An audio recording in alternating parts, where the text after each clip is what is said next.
So, well, yeah, and I would just add a couple things to that real quick. One, so the whole movement a few years back of citizen journalism is going to replace mhm. professional journalism is gets to the heart of what you're talking about, which is folks who are unhappy with the current state of journalism or media think, well, if I'm the gatekeeper, then therefore this will Well, they don't be. see it as gatekeeper, right? They see it Well, no, as, but the gatekeeper is just the person who's there witnessing the mhm. news, firsthand, and then reporting it back. Like, I mean, that's it, right? That's the structure. And so, inherently, there will always be a gatekeeper because there's going to be somebody there who's the witness, who's bearing witness to whatever the news event is, whether it be 9/11 or Trump administration, rounding up immigrants and sending them back to whatever country they are in.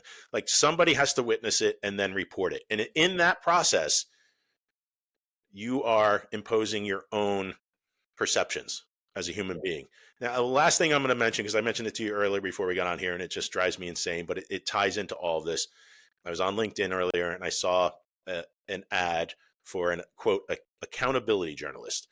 And I just thought, holy crap, this is like we have now reached full scale redundancy.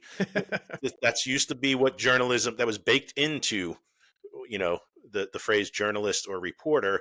And now we are, as an industry, have decided, well, some of us are actually going to do the job, which is we're going to call those accountability reporters. And the rest, what does that make a reporter who's not an accountability reporter then? A A PR flack? a PR flack or a A fiction writer, stenographer? a stenographer. That could be it too. So, I mean, look, It's not I've had writing, this it's typing. I've had the same conversations with friends and associates who are not in the industry, who have a total misunderstanding of what the industry is. And like, we can't go around and talk to every individual in this country who has that misunderstanding, no matter how they got it. Um, that's the job of the government. And when I say that, I don't mean the government's be like, you should only listen to NPR and read the New York Times because they're liberal and we're liberal and blah, blah, blah. No, my point is, the government is supposed to be there to regulate. They're supposed to regulate against platforms and publications that intentionally spread misinformation or libel or et cetera. That's what libel laws were for.